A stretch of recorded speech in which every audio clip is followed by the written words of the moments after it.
Hello dear students. अज असी articles बारे गलबात करांगे बई। आर्टिकल्स ए एन दा ए एन ते दा बारे गलबात करांगे बई। ए एन दा आर्टिकल्स ने ये देखो। हुण सब तो पहला यूज़ ऑफ एन दी वरतों किसी स्वर इंग्लिश च वोवल कहते हैं। ए ई आई ओ यू ए आई है। ए ई आई ओ यू तो पहला जां एच साइलेंट तो पहला जां ऊड़ा आड़ा ईड़ी दी आवाज़ तो पहला। ठीक है, जिहड़े भी शब्द दे विच ऊड़ा आड़ा ईड़ी दी आवाज़ आऊगी ਉਹਦੇ ਵਿੱਚ ਅਸੀਂ ਐਨ ਭਰਾਂਗੇ। ठीक है बई, देखो ਐਨ ਦੀ ਵਰਤੋਂ ਸਵਰ ਤੋਂ ਪਹਿਲਾਂ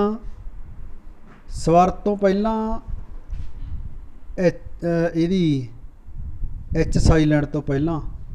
ठीक है, ਜਾਂ ਸਾਰੇ ਜਿਹੜੇ ਏ ਈ ਆਈ ਓ ਯੂ ਜਿਹੜੇ ਇਹ ਸਵਰ ਨੇ, जेकर ऊड़ा आड़ा तो बगैर होर आवाज़ आउंदी है तां नहीं एन लगता हैगा। ऊड़ा आड़ा ईड़ी दी आवाज़ आऊगी तां उत्थे आपां एन लाउणा है। ठीक है बई, अगे देखो जिवें an apple, an egg, an ink pot. देखो आ भी आ है a egg, E egg, an egg, फिर इंक पॉट आए। ठीक है, ox, an ox, an M L A. देखो एम एल ए है, एम चाहे एम की है कंसोनेंट है, वट आवाज़ आउंदी है एम ओड़ा एड़ी की आवाज़ आउंदी है, स्वर की आवाज़ आउंदी है, इस करके इहदे नाल एन एम एल ए लिखिया अपने। ठीक है भी, देखो अगे फिर ਆਪਾਂ ਗੱਲ ਕਰਦੇ ਹਾਂ ए ਦੀ आवाज़। यूज़ ऑफ ए ਹੁਣ ए ਦੀ ਵਰਤੋਂ ਕਿਸੇ व्यंजन तो पहला, व्यंजन मीनस कंसोनेंट तो पहला की जाती है। इस तरह के स्वर देखो जिवें पहला की भी स्वर जिन्हां दा उच्चारण किसी व्यंजन की तरह किया जाता है। जानी चाहे स्वर लगे वर्ड के शुरू दे विच उहदी आवाज़ है जिहड़ी व्यंजन की तरह आ रही है, तां उन्हां तो पहला किहदी ए दी वरतों की जाती है। जिवें देखो अ काइट, ठीक है, consonant. A cart, C consonant. A monkey, M consonant.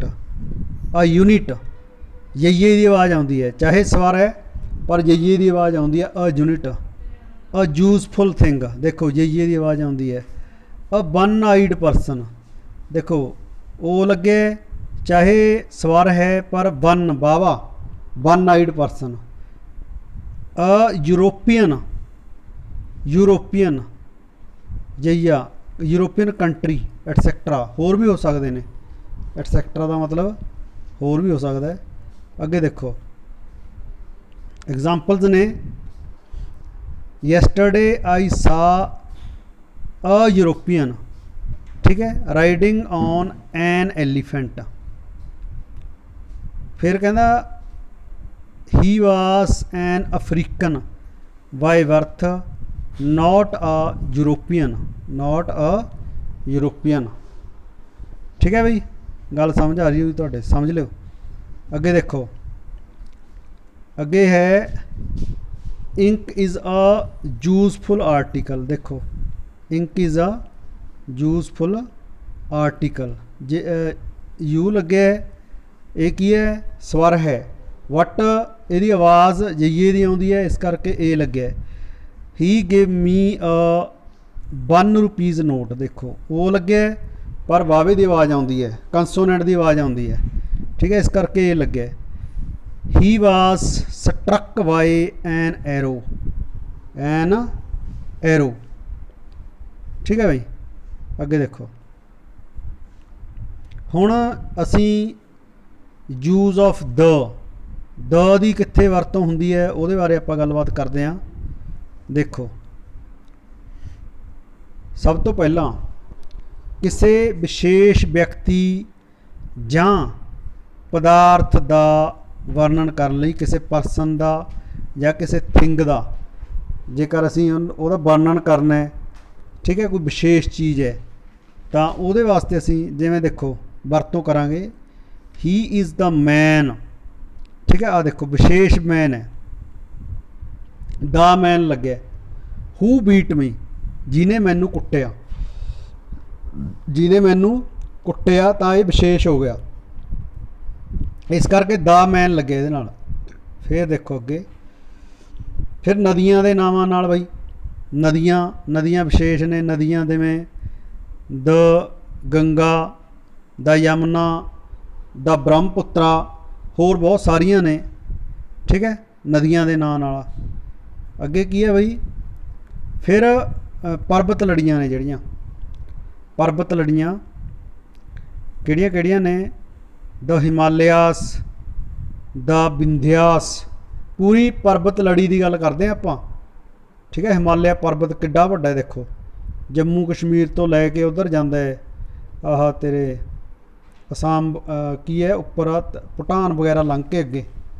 ठीक है, तो ये आप गल करते हैं तो पूरी पर्वत लड़ी की गल कर रहे हैं। ठीक है, हिमालय पर्वत की। अगे देखो फिर समुद्रां दे नावां नाल बई, समुंदर, the Indian ocean, the Arabian sea. ठीक है, तो इन्हां दे नाल भी द लगूगा बई। अगे फिर है कुदरत दियाँ अदुੱਤੀ रचनावां, जिहड़ियां यूनीक चीज़ां ने कुदरत ने बनाईयां ने, जिवें द सन है, द अर्थ है, द मून है। ठीक है बई, ये चीज़ां जिहड़ियां कुदरत ने यूनीक चीज़ां जिहड़ियां बनाईयां ने, उन्हां वास्ते उन्हां नाल भी दा लगदा है। फिर बई सुपरलेटिव डिग्री, देखो डिग्रीज ऑफ एडजैक्टिव असी पढ़ते हाँ। ठीक है, सुपरलेटिव फिर सब तो पहला हुंदी है पॉजिटिव डिग्री, फिर कंपैरेटिव डिग्री, फिर सुपरलेटिव डिग्री। ठीक है, तो सुपरलेटिव डिग्री दे नाल की लगदा है, the best, the noblest, the youngest. ठीक है बई, तो ये समझो गल नूं। अगे देखो प्रसिद्ध बुक्स ने जिहड़ियां पुस्तकां दे नावां नाल, जिवें द गीता, द कुरान, ठीक है, द रामायणा, द महाभारता, ये सारियां जिहड़ियां विशेष पुस्तकां ने, प्रसिद्ध पुस्तकां, उन्हां दे नाल।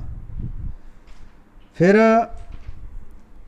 किसी जात जां वर्ग दे नाल, किसी जात, जिवें आपां कहने English, the English, English man, the English man, the Indian, the French. ठीक है, आप बाहर जावांगे तो वो कहणगे भी द इंडियन। ठीक है, अस कोई बाहरों साडे इंग्लैंड च होगा अपने द इंग्लिश मैन। ठीक है, द फ्रेंच मैन, तो उहदे वास्ते बई दा वरते जाता है किसी जात जां वर्ग दे नाल, नां नाल। अगे देखो बेटा, उस विशेषण तो पहला जिस दे नाल लगण वाला नाम अंडरस्टूड होवे। ठीक है, अंडरस्टूड होवे बई, जिवें जिवें देखो the rich should, the rich should help the poor, the rich should help the poor. ठीक है बई, अगे देखो फिर हेठां लिखे कुछ मुहावरे ने, देखो। ठीक है, द हायर, ये देखो the higher, the better, the deeper, the well, the water. जिमें देखो the higher we go the cooler it is, the higher we go the cooler it is. ਅੱਗੇ ਦੇਖੋ ਬਈ, ਹੇਠ ਲਿਖੀਆਂ ਸਥਿਤੀਆਂ ਵਿੱਚ ਆਮ ਤੌਰ ਤੇ ਦਾ ਦੀ ਵਰਤੋਂ ਨਹੀਂ ਕੀਤੀ ਜਾਂਦੀ। ਜਿਵੇਂ ਕੋਈ ਪਿੰਡ ਹੈ, ਪਿੰਡ ਦੇ ਨਾਂ ਤੋਂ ਪਹਿਲਾਂ ਜਿਵੇਂ ਨਾਮ ਹੈ ਬੋਹਾ, ਗਾਮੀ ਵਾਲਾ, ਪਿੰਡਾਂ ਦੇ ਨਾਂ ਤੋਂ ਪਹਿਲਾਂ ਨਹੀਂ ਲਾਉਂਦੇ ਆਪਾਂ ਦਾ। ਫਿਰ ਬਈ ਕਿਸੇ ਦੇਸ਼ ਦੇ ਨਾਂ ਤੋਂ ਪਹਿਲਾਂ ਹੀ ਲਾਉਂਦੇ ਹੈਗੇ, ਠੀਕ ਹੈ। ਜਿਵੇਂ ਇੰਡੀਆ ਹੈ, ਇੰਗਲੈਂਡ ਹੈ, ਮਹਾਦੀਪ ਦੇ ਨਾਂ ਤੋਂ ਪਹਿਲਾਂ ਨਹੀਂ ਲਾਉਂਦੇ, ਏਸ਼ੀਆ ਅਤੇ ਯੂਰਪ, ਠੀਕ ਹੈ ਬਈ। ਅੱਗੇ ਦੇਖੋ, ਫਿਰ ਕਿਸੇ ਇਕੱਲੇ ਦੀਪ ਦੇ ਨਾਂ ਤੋਂ ਪਹਿਲਾਂ ਜਿਵੇਂ ਵੈਸਟਿਜ਼ਲੈਂਡ, ਅੰਤਰੀਪ, ਕੇਪ, ਹਾਂ ਕੇਪ ਦੇ ਨਾਂ ਤੋਂ ਪਹਿਲਾਂ ਅੰਤਰੀਪ, ਜਿਵੇਂ ਕੇਪ ਕੈਮੋਰਿਨ। ਫਿਰ ਕਿਸੇ ਝੀਲ ਦੇ ਨਾਂ ਤੋਂ ਪਹਿਲਾਂ ਜਿਵੇਂ ਤੁਸੀਂ ਦੇਖਿਆ, ਜਿਵੇਂ ਡਲ ਲੇਕ ਹੈ, ਗੋਬਿੰਦ ਸਾਗਰ ਝੀਲ ਹੈ ਜਿਹੜੀ, ਲੇਕ ਗੋਬਿੰਦ ਸਾਗਰ, ਉਹਦੇ ਨਾਂ ਤੋਂ ਪਹਿਲਾਂ। ਫਿਰ ਕਿਸੇ ਪ੍ਰੋਪਰ ਨਾਉਨ ਤੋਂ ਪਹਿਲਾਂ, ਕੋਈ ਵਿਅਕਤੀ ਹੈ, ਵਿਅਕਤੀਵਾਚਕ ਨਾਂ ਤੋਂ ਪਹਿਲਾਂ, ਜਿਵੇਂ ਮਿਸਟਰ ਅਮਿਤਾਭ ਬੱਚਨ, ਇਹਦੇ ਨਾਂ ਤੋਂ ਪਹਿਲਾਂ ਦਾ ਨਹੀਂ ਲਾਉਂਦੇ, ਵੀ ਦਾ ਅਮਿਤਾਭ ਬੱਚਨ ਨਹੀਂ ਲਾਉਂਦੇ, ਠੀਕ ਹੈ। ਅੱਗੇ ਭਾਵਵਾਚਕ ਨਾਮ ਤੋਂ ਪਹਿਲਾਂ ਨਹੀਂ ਲਾਉਂਦੇ, happiness is a state of mind, ਠੀਕ ਹੈ। ਭਾਵਵਾਚਕ ਨਾਉਨ ਜਾਂ ਐਬਸਟਰੈਕਟ ਨਾਉਨ ਤੋਂ ਪਹਿਲਾਂ ਨਹੀਂ ਲਾਉਂਦੇ, ਠੀਕ ਹੈ ਬਈ। Okay, thank you.